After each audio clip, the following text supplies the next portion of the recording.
Setelah dialog gue dengan Ustadz Abdul Somad, gue banyak mikirin dan ternyata ini dia 5 hal yang gue setuju dengan Ustadz Abdul Somad. Yang kelima, ini mungkin sebuah kejutan kali.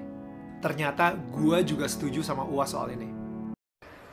Apa sebabnya Ustadz? Kalau saya menengok salib menggigil hati saya, setan. Apa sebabnya? Kata ibu itu, mirip macam ini. Saya terlalu terbayang salib, nampak salib, jin kafir sedang masuk. Karena di salib itu ada jin kafir. Dari mana masuknya jin kafir? Karena ada patung. Kepalanya ke kiri apa ke kanan? Ada yang ingat kan? Nah itu ada jin di dalamnya, jin kafir. Di dalam patung itu ada jin kafir. Makanya kita tidak boleh menyimpan patung.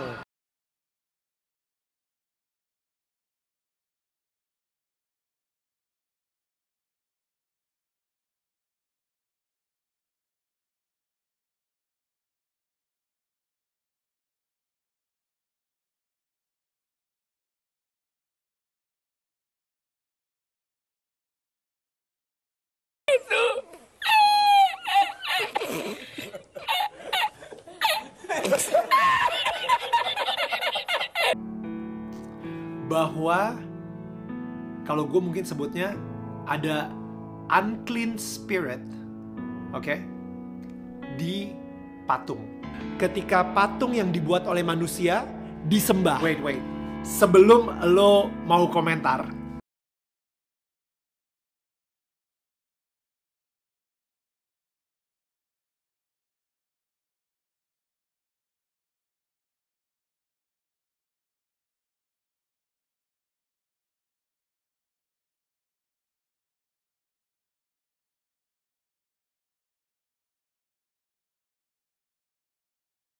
lo harus baca dulu. Ini again buat orang-orang yang mengakui sebagai pengikut Yesus. Oke? Gue pengen kalian baca dulu Yesaya 44 ayat 13 sampai 20. Baru lu bisa komentar di bawah. Oke? Lu harus baca itu dulu, baru lu bisa komentar. Sebelum lu baca itu, jangan komentar dulu. Tukang kayu merentangkan tali pengukur dan membuat bangan sebuah patung dengan kapur merah. Ia mengerjakannya dengan pahat dan menggarisinya dengan jangka. Lalu ia memberi bentuk seorang laki-laki kepadanya, seperti seorang manusia yang tampan, dan selanjutnya ditempatkan dalam kuil. Mungkin ia menebang pohon-pohon aras, atau ia memilih pohon safu atau pohon tarbantin, lalu membiarkannya tumbuh menjadi besar di antara pohon-pohon di hutan, atau ia menanam pohon salam, lalu hujan membuatnya besar, dan kayunya menjadi kayu api bagi manusia yang memakainya untuk memanaskan diri. Lagi pula ia menyalakannya untuk membakar roti. Tetapi juga ia membuatnya menjadi Allah, lalu menyembah kepadanya. Ia mengerjakannya menjadi patung, lalu sujud kepadanya. Setengahnya dibakarnya dalam api, dan di atasnya dipanggangnya daging. Lalu ia memakan daging yang dipanggang itu sampai kenyang. Ia memanaskan diri sambil berkata, aku sudah menjadi panas. Aku telah merasakan kepanasan api. Dan sisa kayu itu dikerjakannya menjadi Allah. Menjadi patung sembahannya. Ia sujud kepadanya. Ia menyembah dan berdoa kepadanya, katanya, tolonglah aku, sebab engkaulah Allahku. Orang seperti itu tidak mengetahui apa-apa, dan tidak mengerti apa-apa, sebab matanya melekat tertutup, sehingga tidak dapat melihat, dan hatinya tertutup juga, sehingga tidak dapat memahami. Tidak ada yang mempertimbangkannya. Tidak ada cukup pengetahuan atau pengertian untuk mengatakan setengahnya sudah kubakar dalam api, dan di atas baranya juga sudah kubakar roti, sudah kupanggang daging, lalu kumakan. Masakan sisanya akan kubuat menjadi dewa kekejian. Masakan aku akan menyembah kepada kayu kering. Orang yang sibuk dengan abu belaka disesatkan oleh hatinya yang tertipu. Ia tidak dapat menyelamatkan nyawanya atau mengatakan, bukankah dusta yang menjadi peganganku? Oke, ini gue pengen ngomong kepada umat Nasrani ya. Ini tercatat di buku sejarah. Nebukadnezar itu penasaran banget seperti apa sih bentuk atau wajah dari Tuhannya bangsa Israel. Sehingga dia dengan beraninya itu masuk ke satu ruangan yang ini ruangan yang paling suci di situ. The Holy of the Holies. Ya, yang kadang-kadang kalau misalnya di perjanjian lama itu sering banget orang gak sengaja masuk, meninggal langsung. Kalau misalnya dia tidak menyucikan diri dia sendiri atau menyembelih kurban gitu.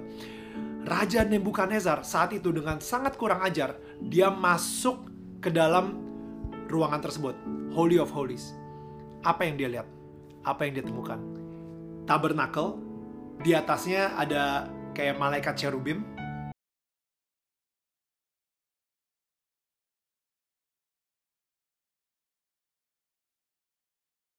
Dan habis itu, malaikat cherubim itu ada dua, ngejagain apa? Ngejagain siapa?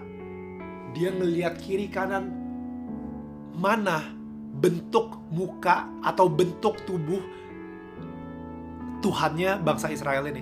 Mana? Dia nyari-nyari. Gak ada sama sekali. Dan itu dia kenapa Tuhan marah banget kalau misalnya dia dibentuk sebagai patung. Dia dibentuk sebagai berhala.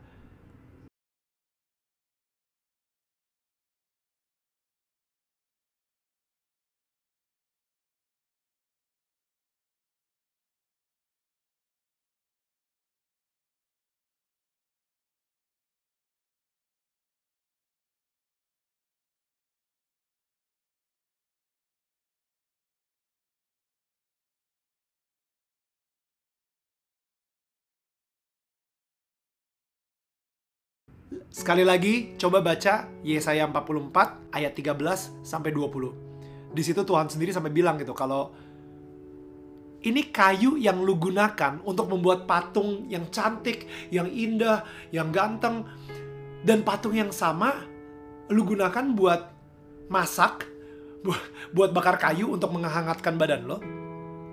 Dan abis itu patung yang sama yang lu gunakan tiba-tiba lu sembah-sembah. Itu bodoh. Again, bukan gue yang ngomong. Yesaya 44 ayat 13 sampai 20. Right?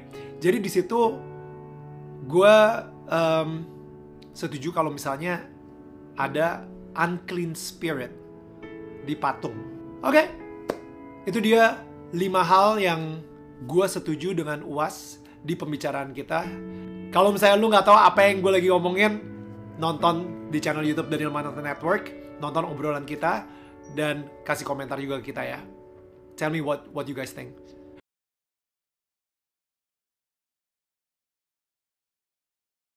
Apakah orang Katolik menyembah patung atau tidak?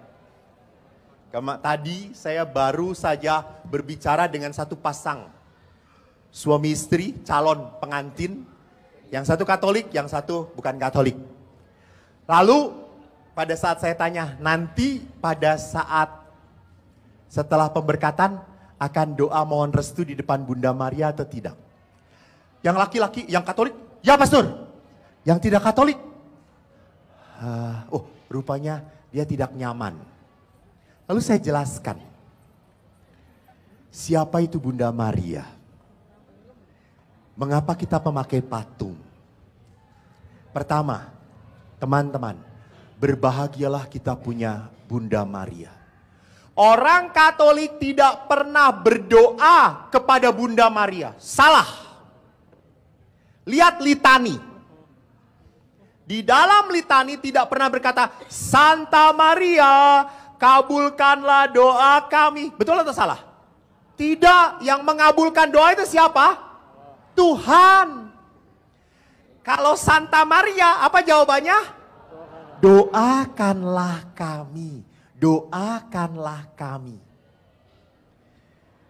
Jadi kita tidak menyembah, kita menghormati Maria. Pastor, kenapa Maria dihormati? Jangan lupa, Allah memilih seorang wanita yang suci supaya anaknya lahir ke dunia. Gak mungkin Tuhan mengambil perempuan yang sembarangan. Pasti Tuhan memilih wanita yang suci. Dan siapa itu? Tuhan pun mengakui Maria suci. Siapa yang pertama-tama mengakui bahwa yang dikandung itu adalah anak Allah? Maria. Sampai Elizabeth pun berkata, siapakah aku ini sampai ibu Tuhanku? Elizabeth ngomong, ibu Tuhanku mengunjungi aku. Elizabeth pun sudah tahu. Dan Maria semakin dikukuhkan. Loh, Elizabeth sudah tahu, ini anak Tuhan. Maka kita di dalam tradisi gereja Katolik, kita menghormati Ibu Maria. Karena Maria adalah wanita pilihan Allah. Maka saya berdoa kepada Tuhan dengan pertolongan Ibu Maria. Bunda Maria, tolong doa saya sampaikan kepada anakmu.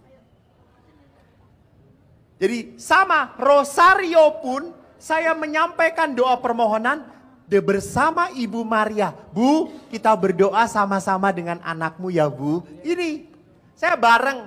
Jadi doa rosario itu jangan pikir saya menyembah Maria. Tidak, saya menyembah Allah bersama Ibu Maria.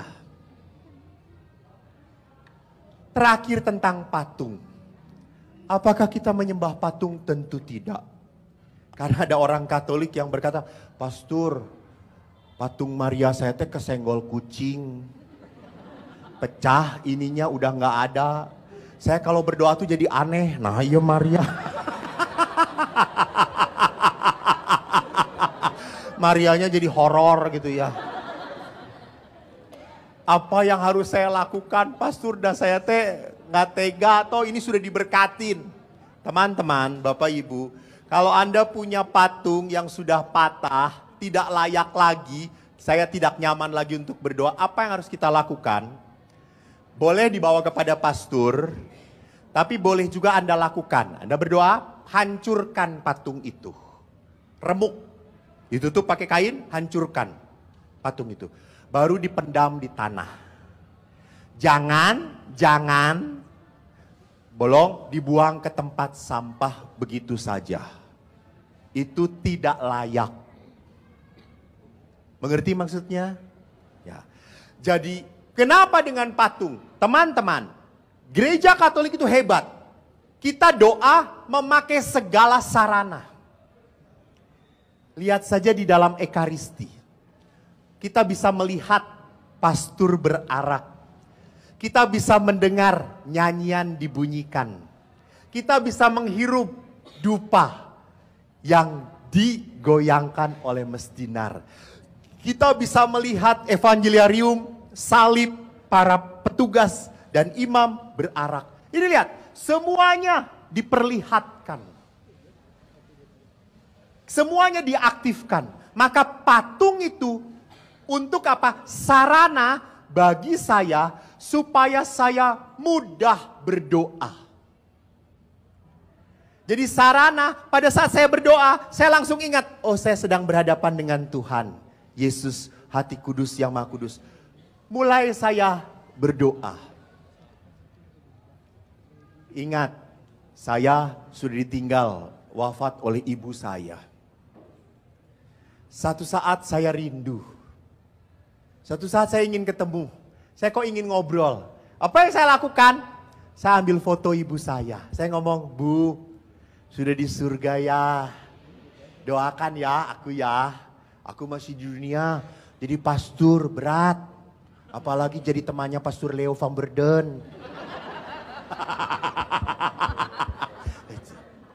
Jadi saya merasa kerinduan saya terobati. Itu. Menjadi makin ngomongnya makin merasa seperti sungguh ada. Nah itu. Jadi patung itu membantu saya supaya doa saya makin dirasakan. Menguatkan iman saya. Menenangkan saya. Meneguhkan saya. Kalau patung pun itu tidak ada, kalau patung pun itu dihancurkan, tidak berarti iman kita dihancurkan. Tidak. Maka itu saya senang sekali. Tidak banyak orang Katolik yang tersinggung. Wah, ada patung di gereja ini dihancurkan. Ya sudah. Patung Bunda Maria dihancurkan. Tidak pernah Bunda Maria menjadi hancur. Bunda Maria tetap ulung di surga. Teman-teman, jadi gereja itu mempunyai hal-hal yang membantu kita untuk semakin menguatkan iman kita.